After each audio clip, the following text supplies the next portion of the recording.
I'm Tavrin, a man who carved our initials into Pine Hollow's trees, believing love and stubborn effort could keep a marriage alive. For 7 years, I cooked dinners Lily barely tasted, watched her laugh at secret texts in our foggy mountain home, and held onto a dream she'd long tossed aside. Then I saw Nathan on her phone, his words, "I miss you from last night," slicing through me. She didn't flinch when I called her out, just shrugged like I was dust on her sleeve. The real jolt came from Margot, the bookseller with knowing eyes, who said she'd heard Nathan brag about his conquests. I left that ruin behind, and what I found in the wreckage stunned me. Want to know how a broken heart led me to a freedom I never imagined? Step into my story. It's only beginning. I sit in our wooden house in Pine Hollow, the scent of pine curling through the cracked window as lamplight spills a frail glow across the worn floorboards. I think about my parents every night, their 40 years of marriage etched into my soul like grooves in the timber I carve. I hear their laughter still, spilling over the snow-dusted hills, see my father mending a chair with hands rough as bark, my mother stirring soup with a smile that softened the cold. They taught me love was a fire you tend, a belief I carried into my 7 years with Lily. I carved our initials into an old pine behind this house that first spring, her laughter weaving through the trees as we danced barefoot by the creek, her hair a tangle of gold in the wind, our vows traded under a sky blazing with stars. I poured my whole self into her then, every splinter of my heart, convinced we'd last forever. Now I watch her across the room, her face bathed in the icy glow of her phone, her fingers tapping a secret song I can't hear. She laughs, a sound like glass breaking, and I know it's not for me. It hasn't been since that day she came home with pine needles in her hair, her eyes distant, her silence heavier than the fog outside. I lean back in my chair, the wood groaning under me, and wonder when I lost her. I built this place with my own hands, shaped every plank, drove every nail, thinking it'd bind us tight. I filled the kitchen with bread and stew, the air thick with warmth, hoping she'd sit with me like before. She'd take a bite, murmur a faint, "Good," then vanish into that screen, leaving me alone with a table set for ghosts. I tell myself it's nothing, that the quiet's just a season we'll weather, but my chest aches with a truth I can't name. My father's words echo in me, about stoking the fire, and I've been piling on logs, watching for any flicker. Lily's not reaching for the flame anymore. She's slipped into a world I can't touch, her laughter carrying a shadow I didn't see coming. I shift in my seat, the wind rising outside, rattling the glass like a warning, and I feel it in my bones, a whisper that what I believed might not hold us anymore. I stare at those initials I carved, their edges weathered now, and wonder if they're just scars on a tree, hiding a wound I'll soon uncover. I wake to the wind carving its song through Pine Hollow's trees, a low hum that steadies me as I lace my boots and trudge to the lumberyard. My days there melt into a haze of sawdust and strain, the whine of the blade slicing wood a strange comfort against the ache I carry. I return as the sun bleeds orange into the pines, slip into our kitchen, and start chopping onions, kneading dough, the air growing heavy with scents I hope will pull Lily back to me. She wanders in most evenings, her footsteps faint on the creaking boards, her gaze already snagged by her phone before she sinks into a chair. I set a bowl of stew before her, steam curling upward, and watch her spoon it once, murmur, "Nice," then drift away, her fingers tracing secrets across the screen. I catch her laughter some nights, a spark that flares her eyes, and I lean in, asking what's so funny. "Just friends," she says, her tone a stone wall, and I feel it grind me hollow. I built this life for us, shaped it from calloused hands and sleepless hours, because I thought persistence would stitch us together. 2 nights ago she forgot to mute her phone, a chime slicing through the dark as I lay awake, and I wondered who she needed so late. I suggested a moonlit walk last week, picturing us weaving through the trees like those early summers, her hand warm in mine. She flicked her eyes up, her mouth tightening, and said, "I'm tired, Tavrin," before vanishing back into that glowing void. I stood frozen, the wind clawing at the windows, its howl a mirror to the storm brewing in me. I keep at it anyway, stacking logs on a fire that's gone cold, my father's words about tending love pounding in my skull. I scour the pots after she leaves the table, the clatter echoing in the stillness, and I question if she sees the meals, the home, the man fraying to hold her here. She's slipping into a place I can't follow, her laughter a thread tied to a name I don't yet know. I stare at her sometimes, at the gold of her hair spilling over her shoulder, and I ache for the girl who'd turned to me with a grin. Last night she stayed up, the phone's light casting jagged shadows on the wall, and I lay there, the wind screaming outside, feeling like a splinter lost in my own house. I whisper to myself it's a phase, that she'll come back if I don't falter, but my hands shake as I stack the firewood and my heart stumbles over a truth I'm afraid to face. I made this place to cradle us, but it's turning into a shell, and I don't know how long I can keep feeding a flame she won't touch. I stand in our Pine Hollow kitchen, the smell of fresh bread blooming thick in the air as oil lamps sputter against the chill wind leaking through the window. Tonight weighs on me, a knot twisting in my stomach as I tug at the sweater she once adored, its wool a faint echo of warmer days, and arrange the table with trembling care, plates glinting in the frail light. I've poured my soul into this meal, kneading dough until my shoulders burned, roasting meat until its aroma seeps into the walls, praying it'll stir something lost in Lily. She slips through the door late, pine needles clinging to her coat like whispers of where she's been, her eyes already tethered to her phone. I force a smile, my voice a fragile thread as I ask her to sit, and she slumps into the chair, her presence distant. I watch her prod the steaming stew, her fork grazing the bowl before she reaches for her phone, the screen swallowing her again. I swallow the lump in my throat, the air laced with time and a desperation I can't hide, and ask, "Do you feel us drifting apart, Lily?" She glances up, her eyes narrowing as if I've trespassed, then shrugs and mutters, "I'm fine," her words a blade icing over my hope. I grip the table's edge, the bread's warmth curdling in my chest, and stare as she taps away, her face aglow with that unyielding light. Then it strikes, a fleeting glimpse as she sets the phone down to sip her water, the name, Nathan, blazing across the screen beside a word I can't catch, a shard that freezes my blood, his name lodging like a splinter in my mind. I blink, the room swaying, and tell myself it's a mistake, a friend's name, nothing more, but that late-night chime from 2 nights ago roars back, a taunt I can't silence. She doesn't see my stillness, doesn't feel the quake in my hands as the lamps throw shadows that writhe like specters around us. I crafted this night to draw her near, to coax a flicker from the ashes of tended alone, but she's a stranger across this table, her absence louder than the wind clawing at the glass. I think of my father, his steady voice about nurturing love, and wonder if he ever stared down a void this deep. The wind rises, shaking the panes, and I feel it split me open, a fracture I can't mend. I stand amid this feast I shaped, this home I forged, and see I'm a fool chasing a ghost. She lifts her phone again, her fingers swift, and I slump into my chair. Nathan. Searing behind my lids. A spark I can't snuff out. A truth crashing through the quiet I can't ignore anymore.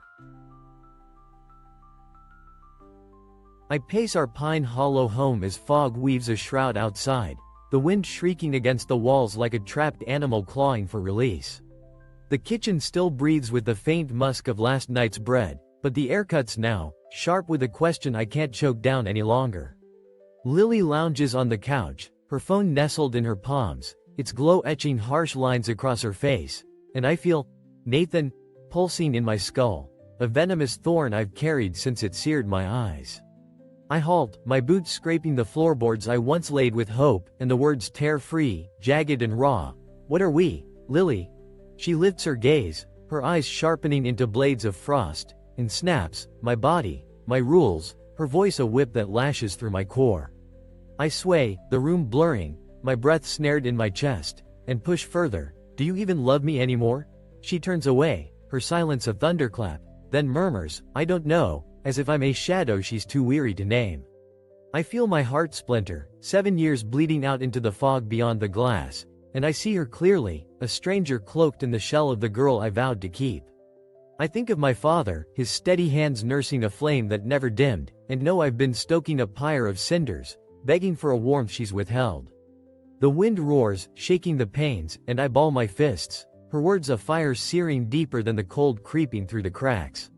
I built this house to cradle us, shaped every beam with dreams, but it's a crypt now, burying a love she's long abandoned. I snatch my coat, the wool coarse against my shaking fingers, needing to escape the echo of her indifference, the weight of her I don't know, ringing in my ears. She doesn't stir, her fingers still weaving secrets across that screen, and a faint buzz from her phone slices the silence as I wrench the door open. The fog engulfs me, wet and bitter, and I stagger into the night, the pines rising like mourners in the haze. Her coldness presses into me, a stone I can't unshoulder, and I know I can't keep pretending this husk is enough. I've poured my marrow into us, crafted a life she's discarded, and I'm left with the husk of a promise she shattered. The wind bites my skin, fierce as the truth I've dodged too long, and I stand there, trembling in the dark, knowing she's gone, knowing I can't linger in this grave of what we were. I turn from the house, my steps sinking into the earth, and let the night claim me, a man adrift, chasing a truth that's already carved its mark. I slump in our Pine Hollow living room, the darkness folding around me as the wind wails through the pines outside, a restless lament that mirrors the storm brewing in my chest. I dragged myself back after last night's fog devoured me, too stubborn to stay lost, but the stillness here gnaws sharper than the chill I escaped. Lily's upstairs, or so I assume, until I hear the soft clatter of her phone slipping from her grasp onto the floor, its screen igniting in the shadows with a cruel pulse. I stare, my throat tightening. Nathan, a jagged shard piercing my thoughts since that dinner, since her, I don't know, hollowed me out. I reach for it, my hands shaking as I lift the glass, and the screen blooms with words that claw my chest raw. I miss you from last night, can't wait to hold you again, each one a nail in the coffin of us. My blood freezes, the room lurching as the truth sears into my skull, a wound I can't unfeel. I lurch to my feet, the phone gripped like a lifeline, and climb the stairs, my boots thudding on the wood I carved, the air choking with a betrayal I've feared too long. She sprawls across the bed, her hair a cascade of gold over the pillow, but I see only a stranger now, a lie I've cradled beyond reason. I shake her awake, my voice a fractured growl. Who's Nathan? She stirs, her eyes blinking into focus, then harden as she spots the phone in my fist. She sits up, her jaw tight, and says, "Do what you want, it's done anyway," her words a cold hammer striking the last of me apart. I reel, the walls I raised crushing inward, and drop the phone, its light a mocking flare on the ruin of 7 years. I think of my father, his fire that burned steady, and know I've been guarding a tomb, not a hearth. The wind screeches through the cracks, a howl of my unraveling, and I turn from her, my chest blazing with agony and a stark, bitter clarity, knowing she's been gone since the pine needles first tangled in her hair. I snatch my coat, the wool scraping my palms, and stumble down the stairs, needing to flee this crypt I built, this delusion I nursed. She doesn't stir, her silence a final cut, and I burst into the night, the cold raking my face as the pines bend like witnesses to my fall. Her voice, his words, whirl in my mind, a tempest I can't escape, and the earth trembles beneath me, a man undone by a truth I grasped too late. I've poured my essence into us, forged a life she set ablaze, and I'm left with embers I can't clutch. I stagger into the void, my breath a ragged sob, knowing this is over, knowing I can't face the wreckage she's left behind. I stumble through Pine Hollow's shadowed streets, the night's frost chewing at my bones as the wind threads a restless hymn through the pines, urging me onward. My chest throbs with Nathan's words, Lily's frigid, "It's done anyway," a dagger twisting deep, and I find myself at the rusty page, its amber windows a beacon in the storm I fled. I shove the door open, the bell clanging like a startled cry, and step into the embrace of old paper and coffee, a sanctuary from the chaos I've left behind. Margot looms behind the counter, her gray-streaked hair glinting in the lamplight, her eyes cutting through me like she sees the wreckage beneath my skin. I sink into a chair, the wood groaning under my weight, and the tale pours out, jagged and unbidden, Lily's distance, Nathan's name, the tinny buzz that splintered me. She listens, her face a steady anchor, sliding a mug of coffee across the table, its steam curling between us, and when I falter, my voice a broken thread, she leans in, her gaze slicing through the haze in my mind. She tells me she fled a marriage once, her husband's deceit a chain she broke free from, and I feel her story seep into me, a reflection I can't dodge. Then she drops it, quiet but firm, "I know Nathan, he boasts about his flings here, spinning lies over stale whiskey, it's not your fault." My breath snags, the room spinning as her words peel back my guilt. A bomb I didn't dare hope for, and I see Lily's betrayal not as my ruin, but her choice, a clarity forged from Margot's own wounds. I grip the mug, its heat searing my palms, and her voice hardens, "Don't stay where there's nothing left," the command sinking into my marrow, lifting the yoke of 7 years. I leave the shop, the night swallowing me once more, and trudge home, my steps resolute as stone. Lily lies asleep, her phone a mute sentinel on the table, and I scrawl a note. I deserve better, the ink pooling like the strength pooling in my veins. I pack a bag, the wool of my coat coarse against my hands, and step out, the door slamming shut with a thud that reverberates through the pines. The wind stings my face, crisp and awakening, and I pause in the dark, her indifference sloughing off me, replaced by a quiet fire I'd forgotten I owned. I think of my father, his flame a lesson I've misread too long, and know I've kept my own burning, one she couldn't douse. I turn from the house, the fog parting like a veil, and feel the ground firm beneath me, a man unbound from a lie at last. I built a life she torched, but I'm done sifting through cinders, ready to carve something new in a place I can't yet see. I ascend the hill near Pine Hollow as dawn unfurls, the first rays slicing through the pines, igniting the needles with a molten glow that dances on the frost rimming my breath. The wind sweeps over me, rich with the musk of damp earth, and I feel it scour away the night's lingering shadow, a shroud I've worn too long. I pause where Lily and I once traced constellations, her laughter a faint ripple in the swaying branches, and I release it, letting the sting of 7 years dissolve into the amber tide of the rising sun. I don't hate her now, not after Nathan's venomous words, not after her, "It's done anyway." Flayed me open, only a quiet ache lingers, a elegy for the years I poured into a husk she'd already forsaken. The pines tower around me, their silhouettes softening as the sky spills gold, and I draw a breath, the air biting my lungs, lucidity that floods me like spring after a brutal winter. I hear Margot's voice from the rusty page, her steady gaze piercing my haze with, "You're enough," and those words bloom within me, a root-splitting stone, a truth I've reclaimed. I envision a cabin cradled in the valley's embrace, its beams hewn by my hands, a hearth pulsing with a flame I'll kindle alone, a life carved not for her ghost, but for the man I'm becoming. The wind surges across the hill, tugging at my coat, and I smile, a fragile, unshackled curve, the ground anchoring my boots, a bedrock I've wrested back. I think of my father, his fire a beacon I'd misread for too long, and see it now, not in her, but in the ember I've nursed through her frost, a spark she couldn't bury. I've spent years forging a home she raised, clawing through cinders for a trace of us, but here, with the dawn cascading over the ridge, I know I'm finished with wreckage. The sun surges higher, its warmth seeping into my marrow, melting the ice she left in my veins, and I stand taller, no longer the man who etched our initials in bark, no longer the husband scavenging her scraps. I'm Tavrin, whole in a way I'd forgotten I could claim.